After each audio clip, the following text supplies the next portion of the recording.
The Conjured Valentine, that's what the forum called it, a ritual for the desperate, a summoning for the lonely. On the night of February 14th, in a dim apartment in Columbus, Ohio, a young man lit 5 black candles and whispered a name he'd found buried on the deep web. He wanted love.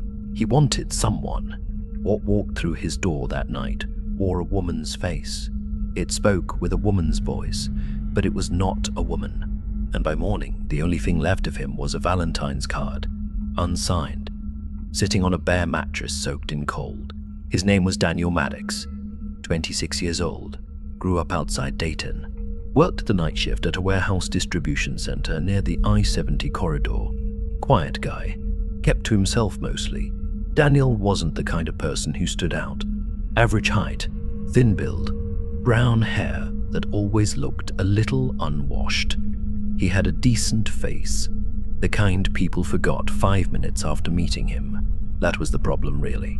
People forgot Daniel. He'd moved to Columbus 2 years back for a fresh start. But fresh starts need people, and Daniel didn't have any. No family nearby. His mom passed from cancer when he was 19. His dad remarried, moved to Tucson, and stopped calling. He had co-workers, sure, but nobody who'd text him on a Saturday. Nobody who'd notice if he didn't show up for a week. Valentine's Day was the worst of it. Every year that holiday reminded him of exactly how empty his life had become. He spent most of his free time online, Reddit threads, Discord servers, the usual corners where lonely people gather and pretend they're not lonely. But sometime in late January, Daniel stumbled onto something different. A thread on an unindexed forum. No mainstream search engine would find it. The post was titled "The Conjured Valentine, a Ritual for the Unloved." The instructions were specific, almost clinical. 5 black candles arranged in a crescent. A mirror placed on the floor, face up. A personal item, something carried close to the body, placed at the center. And a phrase repeated 7 times in a language the post claimed was pre-Latin. Something older. Daniel read the comments. Most were jokes. A few were warnings. One user with a deleted account had written only, "She came, she stayed. I can't make her leave. Please." That post was 3 years old. No follow-up. Daniel saved the thread. He told himself it was stupid. He told himself he didn't believe in any of it. But on February 13th, he drove to a craft store and bought 5 black candles. He told himself it was just for fun, something to do, a joke for one. He wasn't laughing when he lit them.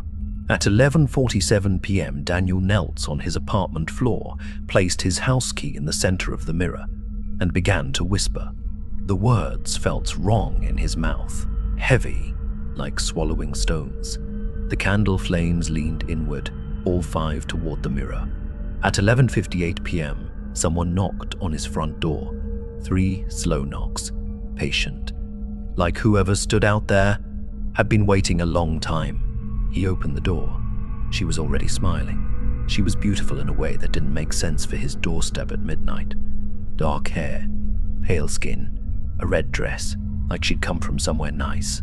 Her eyes were brown, almost black, and they locked onto his with an intensity that made his stomach drop. Not fear, not yet.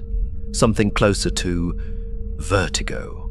"Daniel," she said. Not a question. He hadn't told anyone his name. He hadn't posted it anywhere on that forum. "I'm Elise," she said, and she stepped inside. Before he invited her, the first hour felt like a dream. She talked, she listened, she laughed at his bad jokes. She touched his arm and her fingers were cold, freezing, actually, but he told himself it was the February air. She'd been outside after all. He offered her water. She declined. He offered her leftover takeout. She shook her head with a smile that showed too many teeth. Not extra teeth, just all of them, fully visible. Like the smile was pulled too wide. At one point, Daniel excused himself to the bathroom. He splashed water on his face. In the mirror above the sink, he could see the hallway behind him, the living room beyond that. He could see the couch. Elise was sitting on the couch. He knew that. But in the mirror, the couch was empty. He stared for a long time. His hands gripped the sink until his knuckles turned white. Then he heard her voice from the living room, soft and sweet. "Come back, Daniel. I get lonely without you." He went back. He sat down next to her. He didn't mention the mirror. Her hand found his.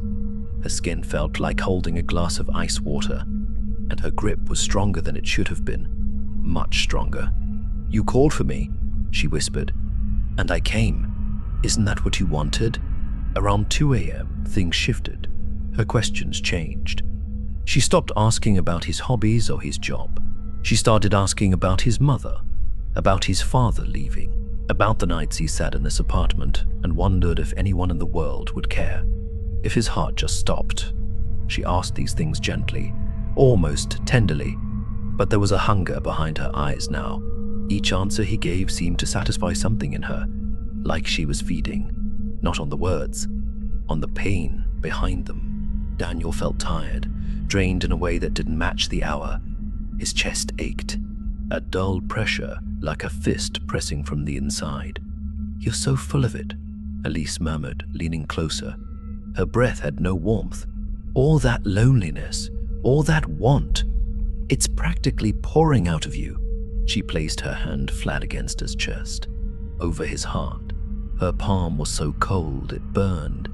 Here's what Daniel didn't know, what nobody on that forum ever explained clearly enough. The Conjured Valentine ritual didn't originate online. Folklorists at the University of Virginia traced versions of it back to Appalachian settlements in the 1780s, isolated communities, people living alone in hollows and ridgelines where winter lasted 6 months. And loneliness was a kind of sickness. They called the entity different names. The Hollow Bride, the Valentine Wraith. In one account from a settlement near what's now Beckley, West Virginia, a widower performed a version of the ritual using tallow candles and a hand mirror. A woman appeared at his cabin door, beautiful, cold, attentive. By morning, the widower was found dead in his bed. His expression was peaceful, almost blissful, but his chest cavity was open. His heart was gone, not cut out, not torn, gone, as if it had never been there. The pattern repeated across 2 centuries, always on or near Valentine's Day, always targeting people who were profoundly, desperately alone. The entity didn't hunt, it answered invitations. It fed on emotional isolation first, drew it out, savored it, and when the loneliness was fully exposed, fully raw, it took the heart, the literal, physical heart, the organ that ached with everything the person had been carrying, and Daniel had offered himself up, like a meal on a silver plate. By 3 a.m., Daniel could barely keep his eyes open. The pressure in his chest was a sharp, constant pain now. Elise sat beside him, closer than before. Her hand still rested over his heart. Her fingers had curled slightly, like they were gripping something beneath the skin. "Stay with me," she said. Her voice had dropped lower, rougher, less human. Daniel looked at her face. Really looked. The beauty was still there, but it was cracking. The skin around her jawline looked too tight. Her eyes hadn't blinked in minutes, and her mouth was open slightly, and the breath coming out of it smelled like cold earth, like a basement no one had opened in decades. "You don't have to be alone anymore," she whispered. "Just let go." Something in Daniel, some stubborn, animal part of his brain that still wanted to survive, fired a single clear thought: the mirror. He remembered the forum post, the deleted user. "I can't make her leave," but the ritual used a mirror. And in every old story, mirrors don't just show, they also trap. Daniel lunged sideways. He hit the floor hard. His hand found the mirror, still lying where he'd left it during the ritual. He lifted it between them, reflective side facing her. Elise stopped smiling. For the first time, something crossed her face that looked like surprise. Then fury. Her features stretched. Her jaw opened wider than any human jaw should. The sound that came out of her was not a scream. It was a vacuum. A pulling, airless silence that made Daniel's ears pop.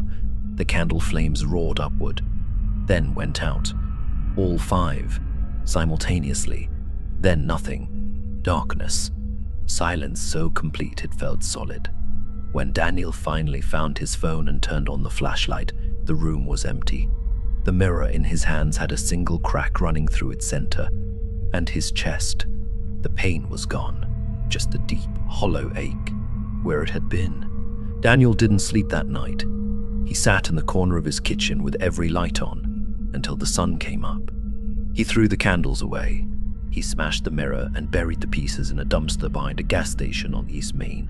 He deleted every browser history, every bookmark, every trace of that forum. He went to a clinic the next morning complaining of chest pain. The doctor ran tests, EKG, blood work. Everything came back normal. Physically, Daniel was fine, but the doctor noted something in his chart, a small, circular mark on his chest, directly over his sternum, faint, almost like frostbite. It was in the exact shape of an open hand. Daniel moved out of that apartment 2 weeks later, relocated to Pittsburgh, got a different job, started going to a support group for social isolation. Real people in a church basement drinking bad coffee and talking about their lives. He doesn't go online much anymore. He doesn't talk about what happened.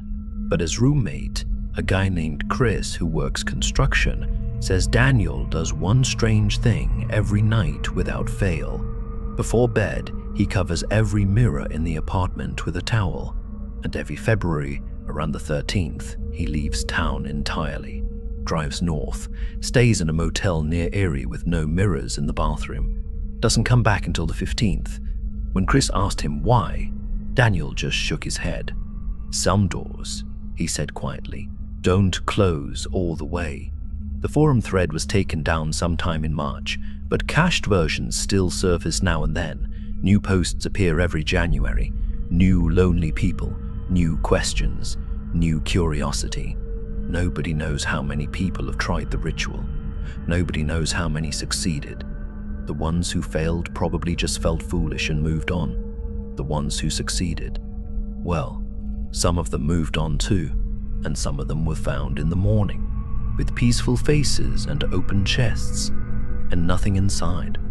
If this kind of story stays with you, consider subscribing, and maybe don't watch this one alone, because loneliness is a door, and some things are always listening for the knock.